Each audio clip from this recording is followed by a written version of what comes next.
All right, everybody, welcome back to Digging Deeper, our weekly podcast that explores and dives into our weekend messages. We have a very special Digging Deeper version today, partly because we had a guest speaker.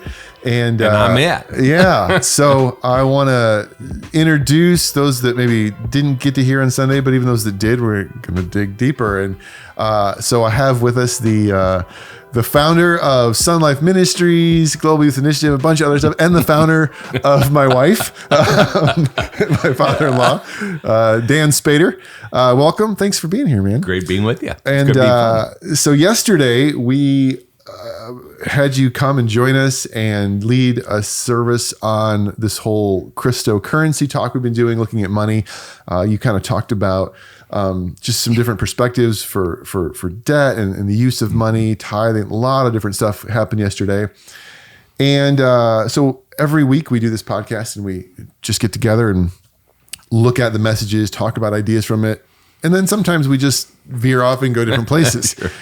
So what I was thinking, and I kind of mentioned beforehand, is I saw this as an opportunity to maybe talk a little bit about money and stuff, but also just kind of talk about you.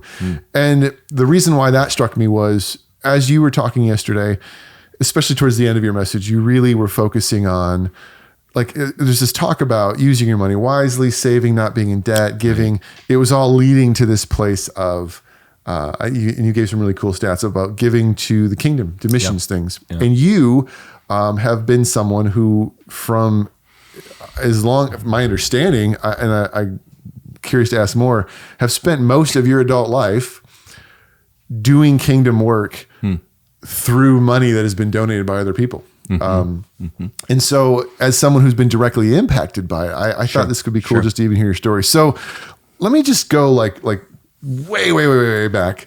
Sure. You grew up on a farm in South Dakota. One of 16 kids, many children, 9 brothers, 6 sisters. And your family, though, wasn't, do I remember right there, were they kind of like a lukewarmish kind of Catholic? Catholic. We had 2 brothers that were priests. I had a sister that was a nun. And so that was our salvation. Yeah, that was our salvation for our family. Wow. And so because we had 2 priests and a nun in our family. Now, the 2 priests ended up dropping out. The sister came to Christ. Really? And they wrote a book about her life called The Nun Who Kicked the Habit. Literally, she went in the convent to find Christ. When she came to Christ, when I had the privilege of leading her to Christ, she left the convent, got married, and so an amazing story. But God's grace in our family. So cool. What happened in your life that you went from a Catholic farm kid to experiencing Jesus? December 17th, 1970 at 9:53 p.m. literally is what happened in a fraternity house after a cake party in South Dakota. I was in engineering school. My roommate, 2 weeks earlier, heard the gospel, trusted Christ.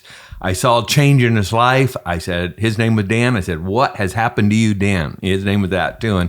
And he said, do you really want to know? And he pulled out a little 4 spiritual laws, was so nervous.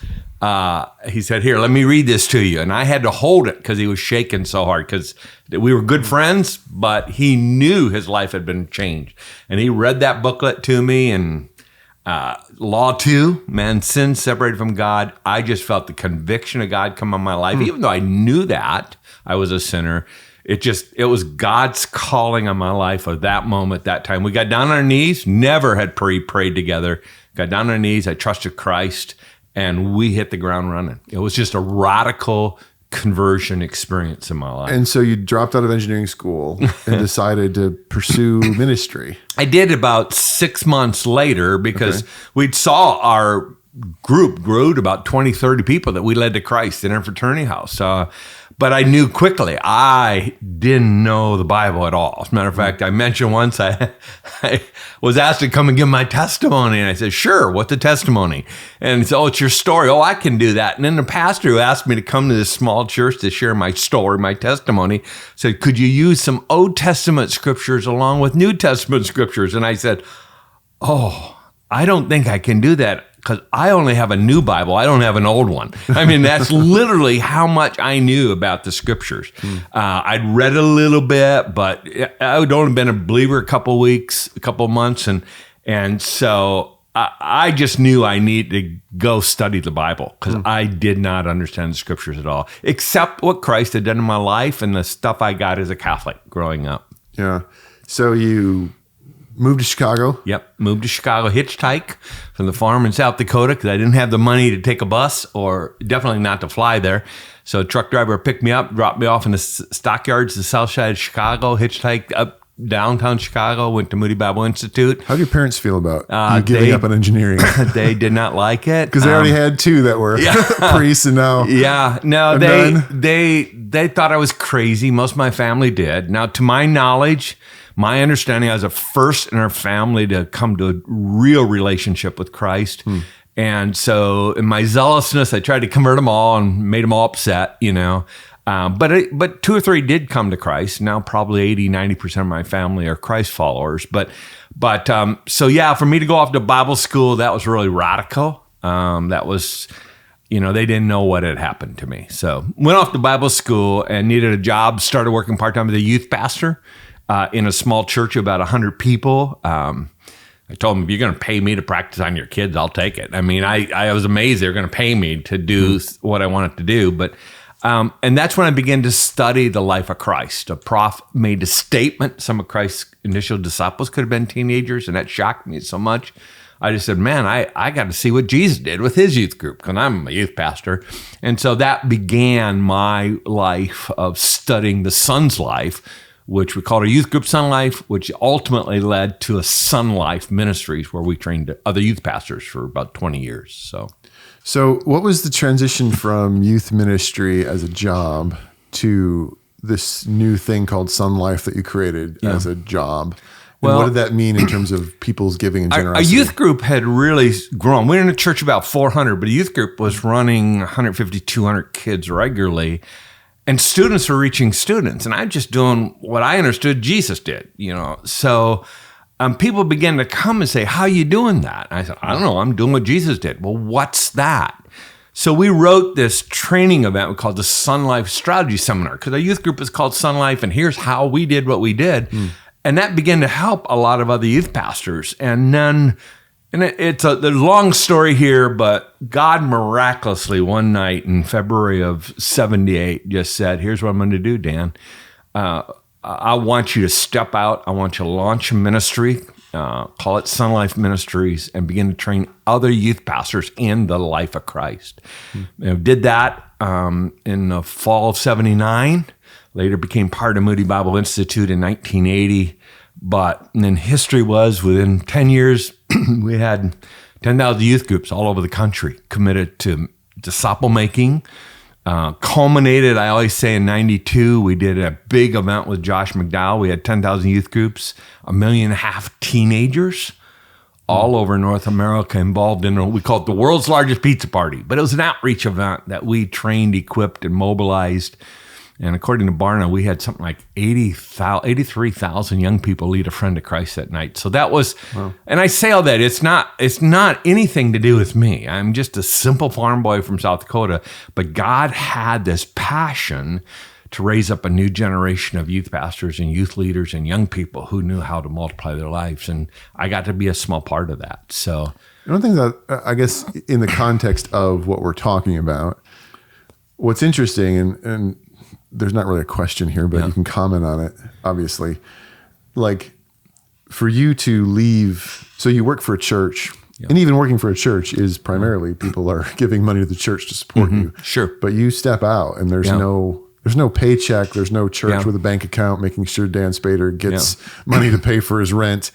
At that point, you become completely dependent upon the generosity of other people, but you are not a church. So, and I guess maybe this is like a theological question that there was no way you could have talked about yesterday, but you kind of talked about a little bit in a different way. The difference between what we would traditionally call, and we use this Old Testament word, the tithe, you know, whether it's, you know, giving 10% of your money to the church. You were not a church, right? But you were asking people to support your ministry. Right. So when you would talk to somebody back in 1985 and you'd say, hey, I'd love you to consider supporting me. how are you talking them through that theologically in terms of like, well, you're supposed to give money to church, but now what is this Sun Life ministry? Like, what does that look like? I'd say very clearly give the tithe to the church, and then the offering goes to anything above and beyond. So you were asking people above their 10%. Above the 10%. Now, I'll just backpedal a little bit in that story, because when I launched a ministry called Sun Life Ministries, we had nothing, zero zipple. God provided miraculously every step of the way. But we grew it as a Christian, I called not-for-profit business. So for 20, 25 years that I led Sun Life Ministries in North America, people paid for the training that produced income. I wrote books that they sold them.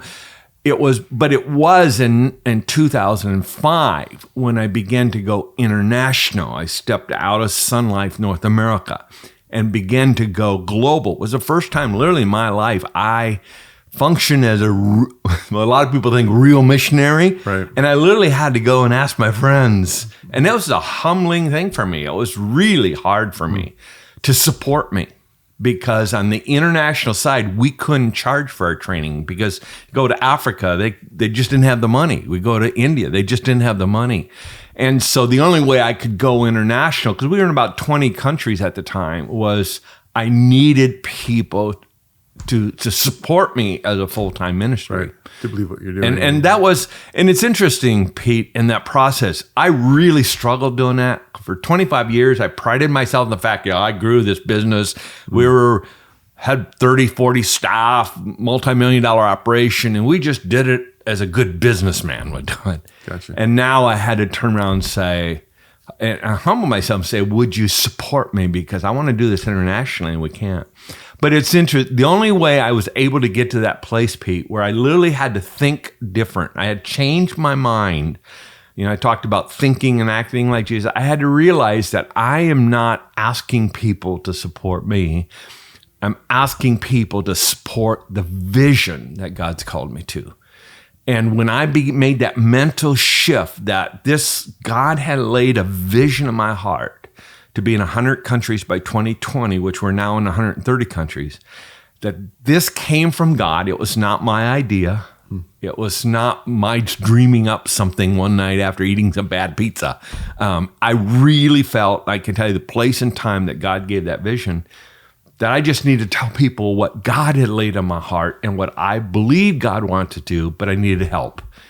And when I shifted like that and people began to say, I want to support that, we began to see funds flow in. And literally, there have been millions flow in. Yeah. And I say it's not me. It's not me at all. But God is raising up people who support global youth work. And that's been the joy of my life. Really a joy of my life. And I guess even the primary reason I ask is in the context of the whole point of this podcast is to look back on the services, the messages that we give. And I think to stand there and say like, hey, I want to talk to you about why you should give in things. I think what can be really valuable is to say like, you talk about vision. I think it's so important. Like when we just say like, if we just tell people to give, I think we're doing them a disservice. Right. When we can have opportunities like this to say, these are the kind of things that your money is accomplishing and what we're doing here, why we're calling you to give. And because it becomes really a burden if I just got to give because God said to give. No, it becomes a blessing because number one, he's testing us, like I mentioned. And seeing if we will be faithful in little, then he can trust us with more, and we can experience the joy of giving. Because I love how Bonhoeffer says, real abundant life begins with gratitude and generosity.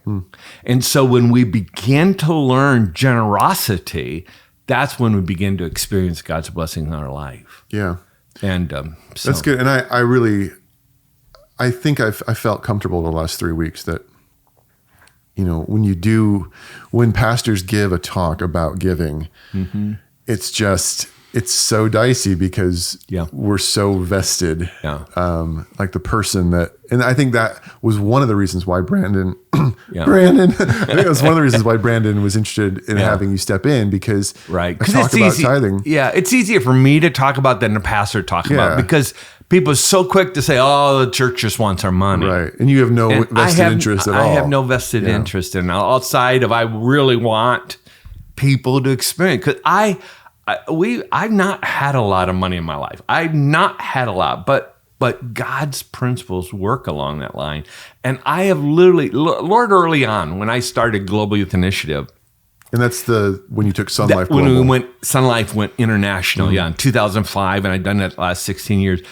God just like laid on my heart, Dan, if you don't hold on to those peanuts, like that illustration I gave, if you keep an open palm, I will allow millions of dollars flow through you. And I didn't even know what $1 million was at that time. I mean, I did, but I'd never had any. And yet, and I say this to God's credit, that's what God has done. Yeah. Even when I give the illustration about the Lord saying, I want you to tithe your retirement. I never thought of that. I'm not saying people should do that, but God told me to do that. But that has been the greatest joy in the last year and a half for my wife and I. And I've watched several other people join in that.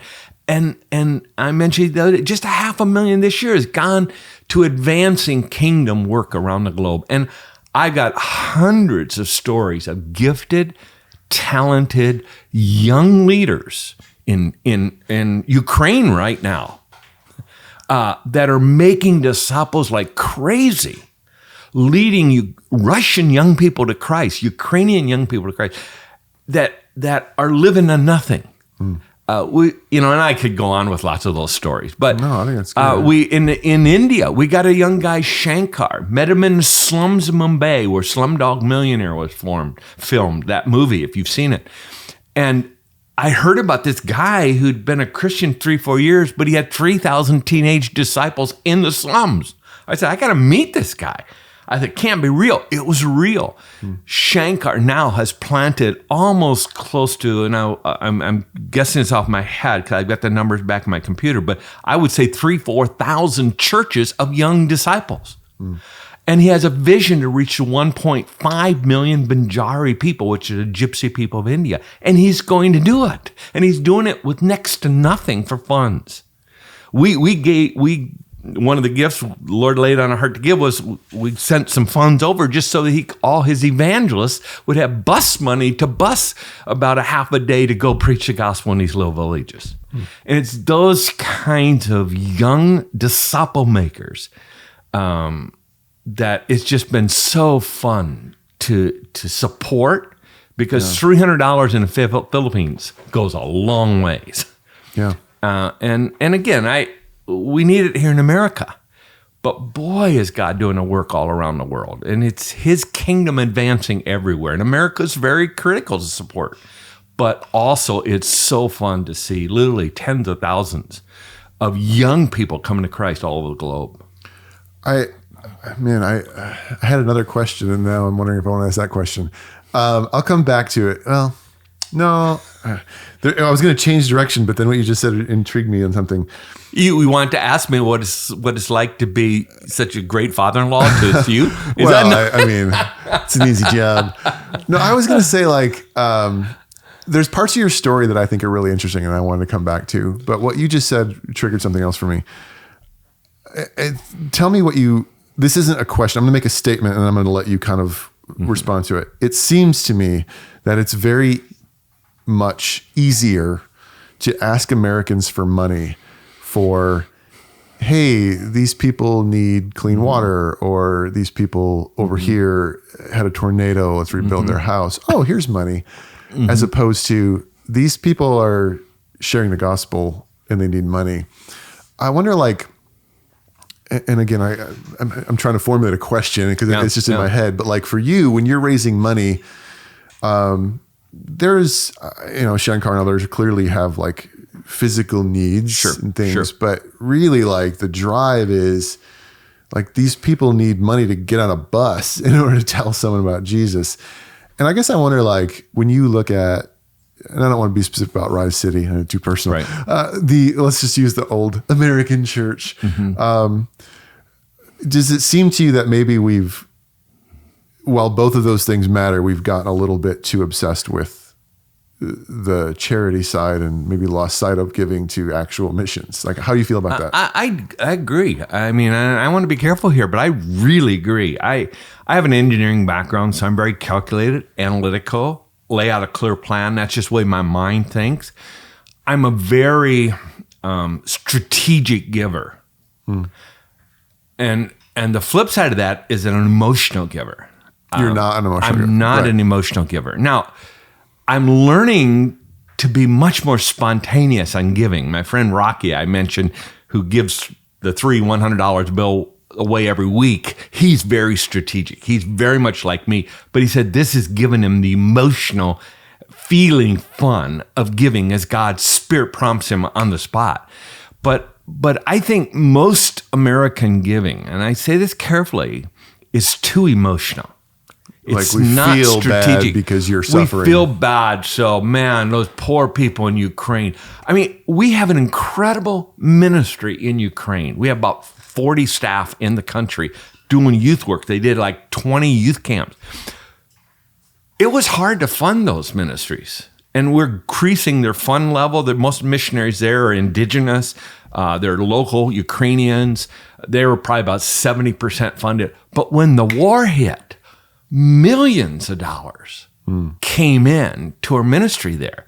And they've used it to meet needs. But now the news is not talking about it, so the money's drying up. And we've moved that from, yes, we met a lot of needs. We took food supplies in, we shipped in buses, we got people out. I mean, lots of meeting of needs, but Americans tend to respond to emotional giving. And I think we need to be much more strategic. I mean, we're turning our whole ministry there now to what we call phase 2 in Ukraine, is to rebuilding and restoring that country. And we're going to do that through the equipping and training of younger leaders, pastors and that. But that's the kind of, and that's to me what missions historically has been about. Who are somebody God has anointed, gifted in this country, who's created some disciples, made disciples, who feels a calling to go into a new people group and preach the gospel, plant a church, and create a movement.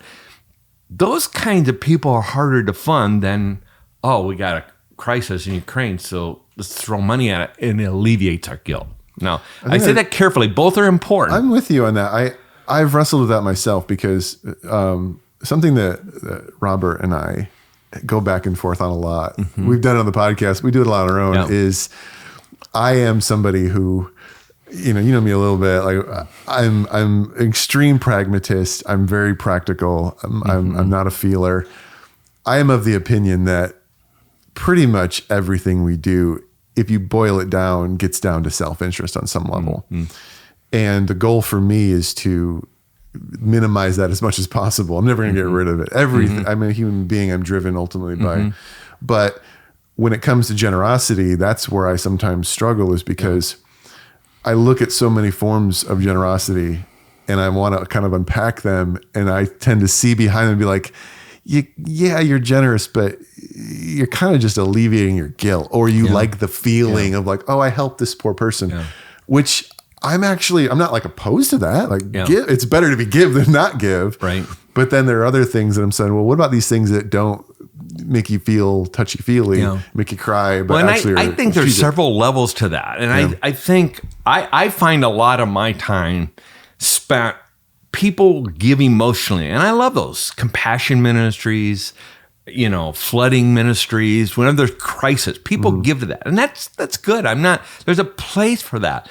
But then I think you can give to certain projects. And most mission organizations have learned you got to wrap things in projects now to get funding. I am a big advocate of finding gifted, anointed, quality people and get behind those people. And that's what missions, I think, used to be years ago.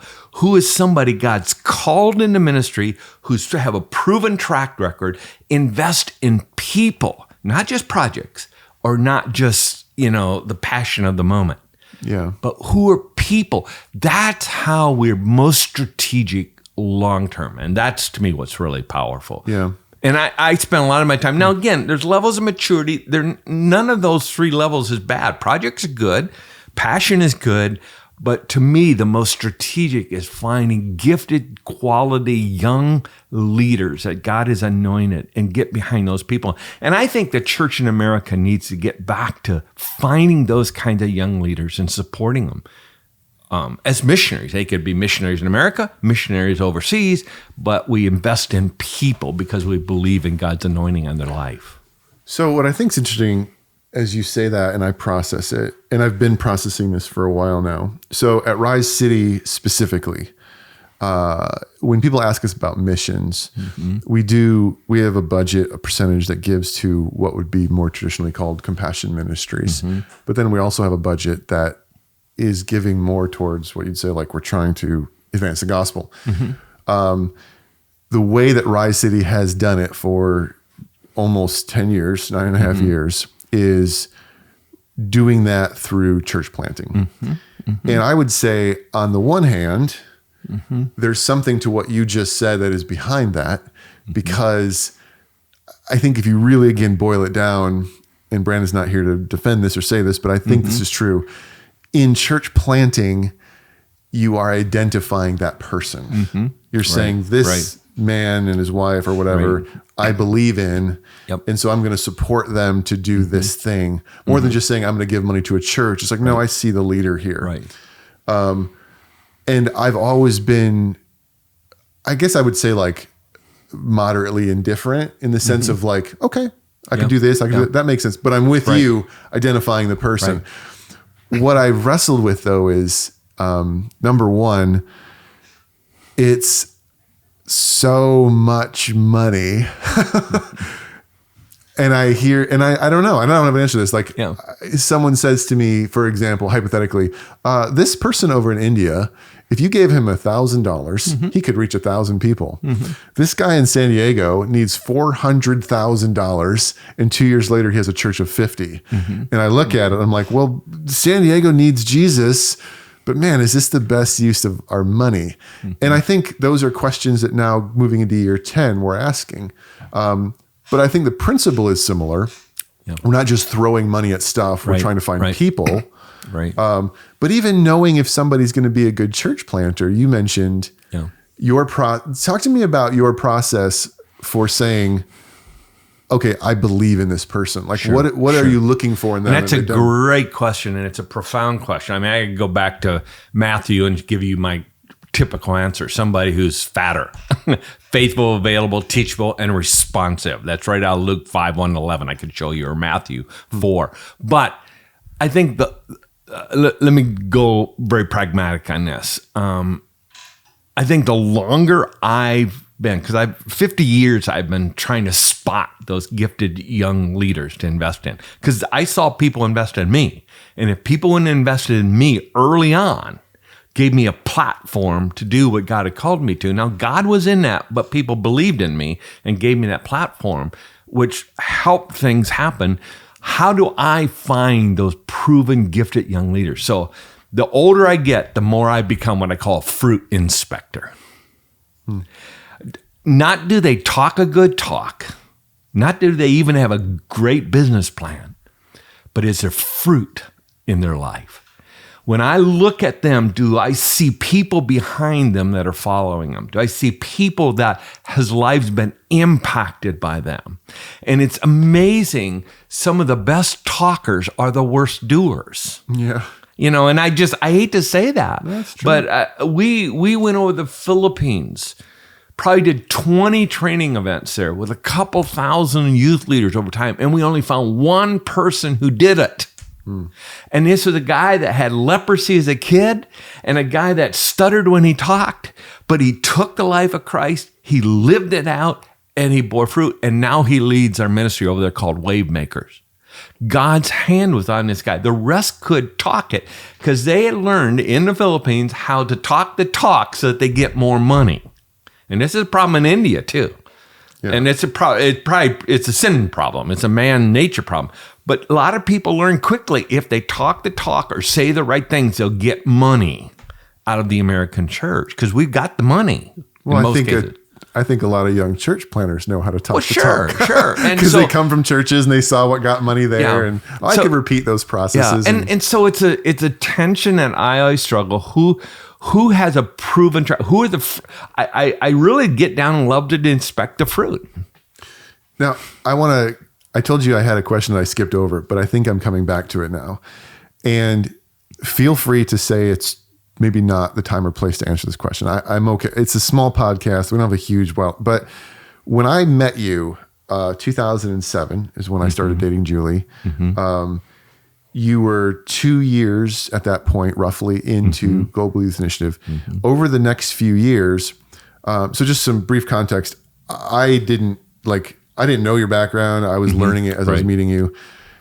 During that process, you were, and I've always been intrigued by this. We've never really talked about it a lot, but you had taken something that you had given 25 years of your life, and you had turned it over to a young leader, and then had to step back as you turned your attention to other things. And I guess in retrospect, and if it's too personal for that individual, I don't want to throw him on the bus, but to look back and say, did I do enough to know that was the right person? Because it didn't go well, in your opinion. Right. Is that something you're comfortable talking about on a podcast? I'm okay to talk about. There's a big story behind it. Probably someday ought to be a book, but I learned lots of lessons.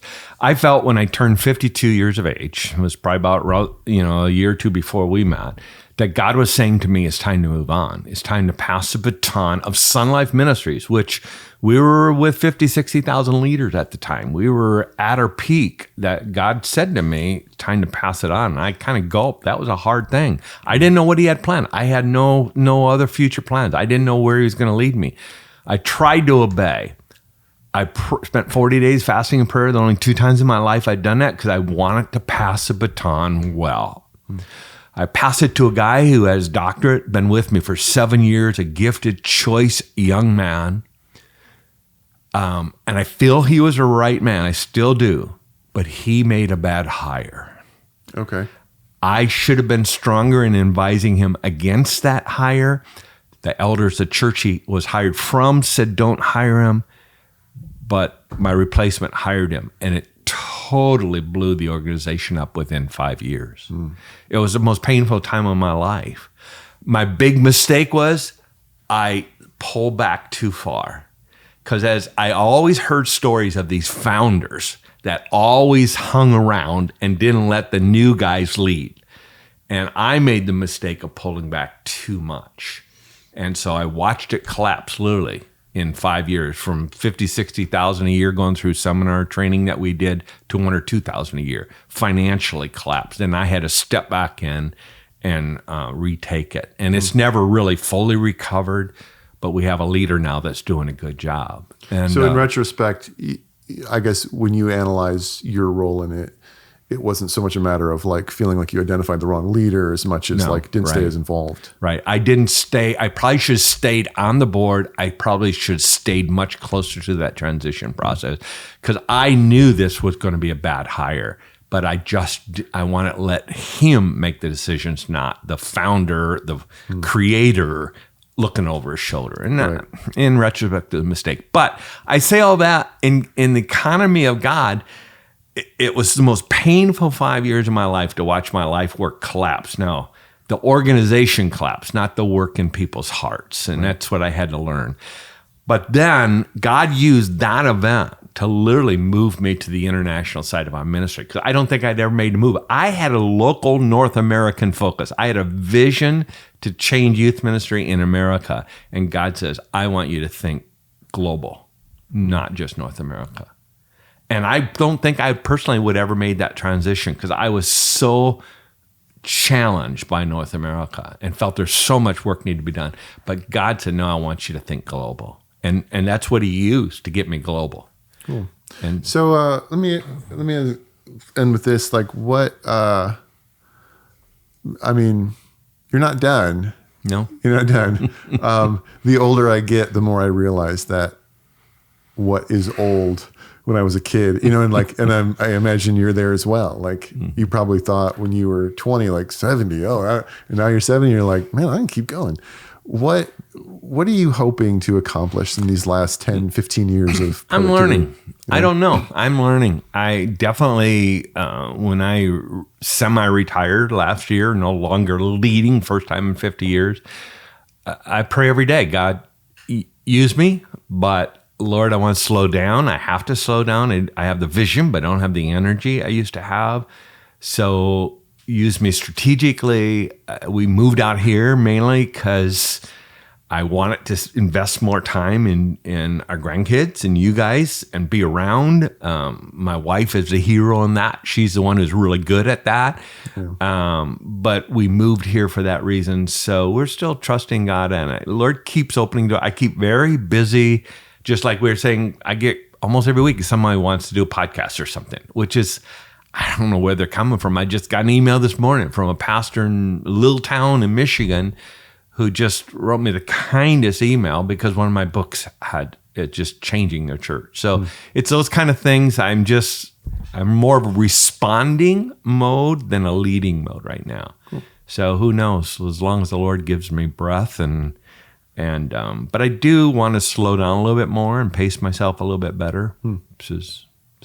So last thing, somebody's listening and they listened to you yesterday and they are feeling confident that they're in a place where, they feel like they're obeying God and tithing, giving to the church what they should. And they're saying to themselves, you know what, we can do more. And they're hearing you share some of your vision. And they say, that sounds like something we might be interested in giving money towards, or being like, what would be next? Where would they go? How would they learn more about wanting to support kind of stuff you're doing? When the Lord laid on our heart to tie the retirement, we created a foundation. It's called the Mission Critical Foundation. And 100% of those funds go to supporting strategic needs of young leaders around the globe. And so if anybody's interested in that, I'd be glad to give them a link to that foundation. It doesn't come to me. It goes right into the foundation. They get a tax receipt, and 100% of those funds is used to support.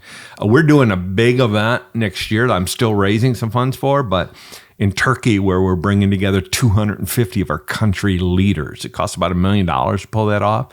But we're almost got those funds. So there's strategic opportunities if people have a vision and passion for that. So, is there a website that we could put a link to? Probably the best, I'm trying to think. I've got several websites. Email me at dan@gyi.cc, dann@gyi.cc, or see me in church, or contact me and I'll give you that link. I don't have that from memory right now. No worries. Yeah, that's nice about podcasts. You can always add things to that and stuff. So we'll sure. find some. Well, cool. Thanks so much for hanging out with us today. I appreciate you sharing yesterday, and my pleasure. It was really great. So it's been fun, and appreciate you. Appreciate everything you've done and continue to do. And thanks. Hope Brandon won't be too messed up when he gets back with what I said. So no, it was good. It was great, and I know I definitely have appreciated. Even I was thinking, some of the things that you shared, we were behind the stage, and I was talking to people, like even just ways, like the message that you gave yesterday were things that in small pieces have so impacted my life over the past 14 years in the way I view finances and saving and giving and everything. And I've seen the fruit of it in my own life. So I appreciate that and appreciate everything you've done. So good. All right. Well, thanks so much for joining us, everybody. Thanks, Dan. And, we'll see you guys next week. We have another kind of special next week where Mike and Colleen Crandall, who were the pastors of Harvest that we merged with, we're going to be talking about them this Sunday. And then next Monday, Brandon's going to do kind of a similar sit down with them and hear their story a bit. So make sure you check out that. It's going to be good. All right. Thanks, guys. We'll see you next week.